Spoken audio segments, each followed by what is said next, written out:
Assalamualaikum warahmatullahi wabarakatuh. Selamat siang, salam sejahtera untuk kita semuanya.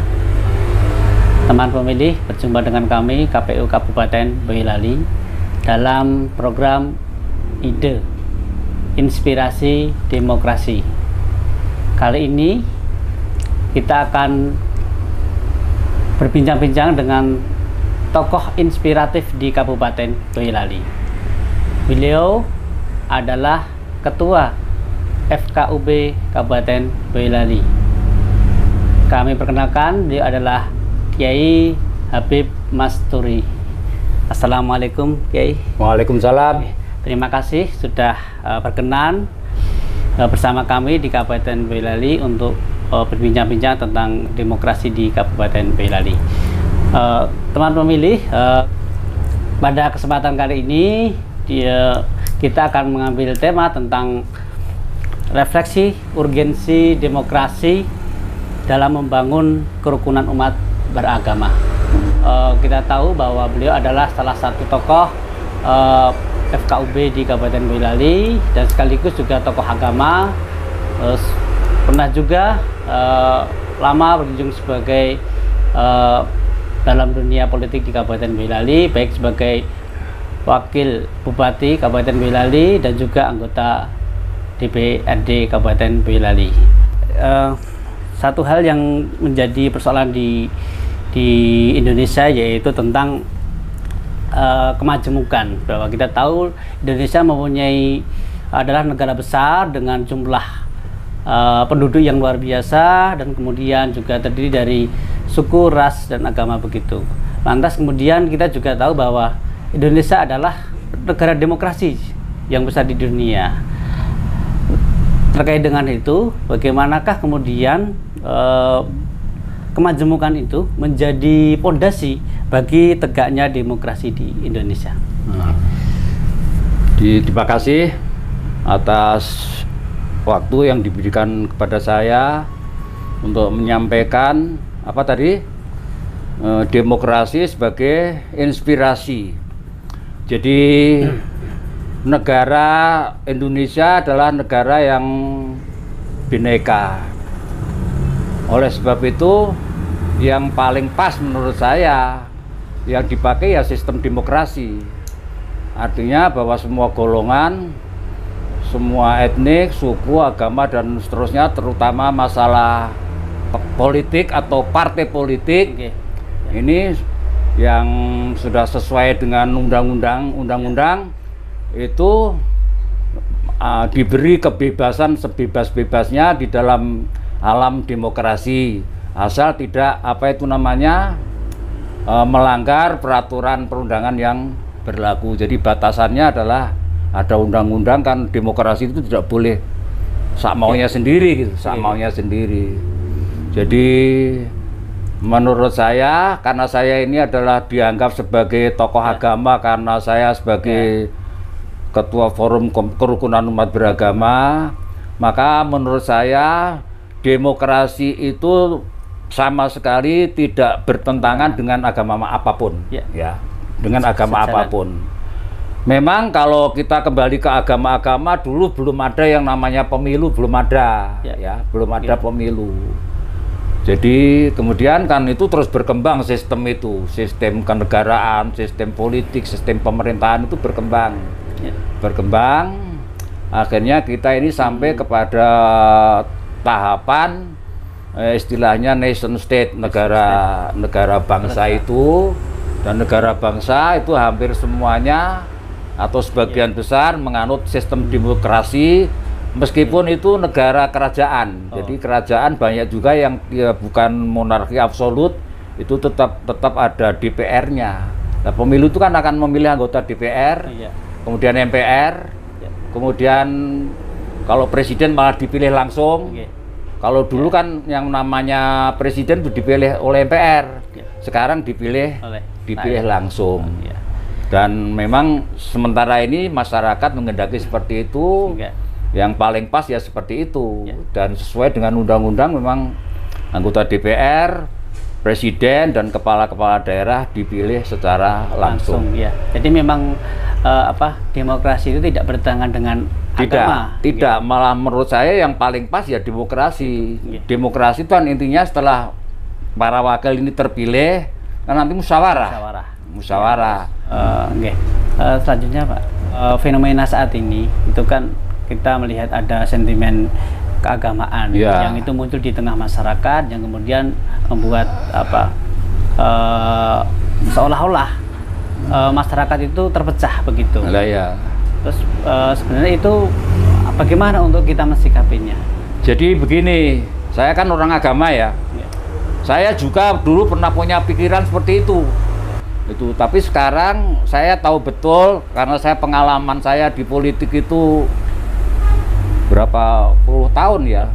Mulai tahun 71 sampai sekarang ya kan 50 tahun.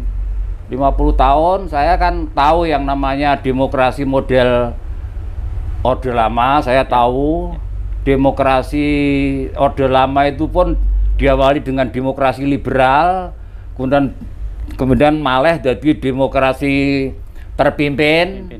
Demokrasi terpimpin, baru zaman Orde Baru namanya demokrasi Pancasila, ya kan? Tapi intinya demokrasi itu semua rakyat kan boleh berpendapat. Terus batasan-batasannya apa? Menurut harus jelas juga. Dan itu kan oleh undang-undang kita sudah dibatasi juga. Tapi kan rakyat ini yang berkuasa kan negara demokrasi itu katanya rakyat yang berkuasa ya kan. Dari rakyat oleh rakyat untuk rakyat itu itu sama sekali memang menurut saya tidak bertentangan dengan agama apapun termasuk agama Islam. Karena Islam sendiri sistem yang bagus seperti itu tidak jelas juga. Tidak jelas. Dan itu kesempurnaan Islam di situ. Itu terus karena ini urusan kemasyarakatan, kenegaraan itu terus berkembang. Yang intinya yang penting maslahat itu aja. Maslahat yang utamanya. Ya, tidak menimbulkan madarat bahaya. Selama maslahat itu pasti sesuai dengan syariat. Itu menurut pendapat saya seperti itu. Yang jelas kalau di Indonesia kan menjamin kebebasan penduduknya untuk memilih maupun dipilih kan begitu.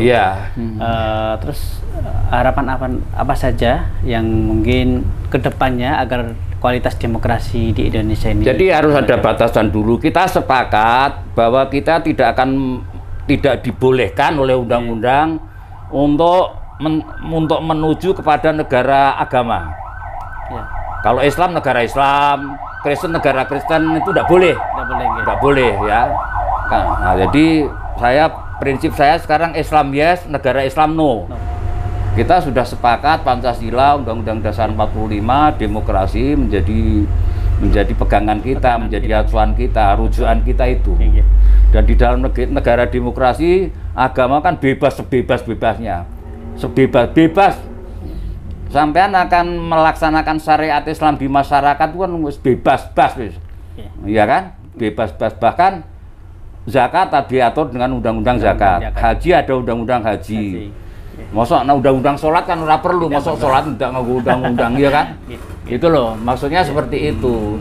Jadi di dalam negara yang berdemokrasi ini, rakyat bebas melaksanakan agamanya dan keyakinannya. Dan negara menjamin kebebasan. Negara menjamin. Tapi agama apapun tidak saling mengganggu masing-masing agama itu. Artinya toleransi itu di situ ya muncul toleransi. Jadi saya ini kan istilahnya apa? Fundamentalis saya ini. Dalam pengertian fundamentalis itu manut Kanjeng Nabi tenan. Loh. Kanjeng Nabi itu sangat menghormati orang beragama lain. Saya juga begitu.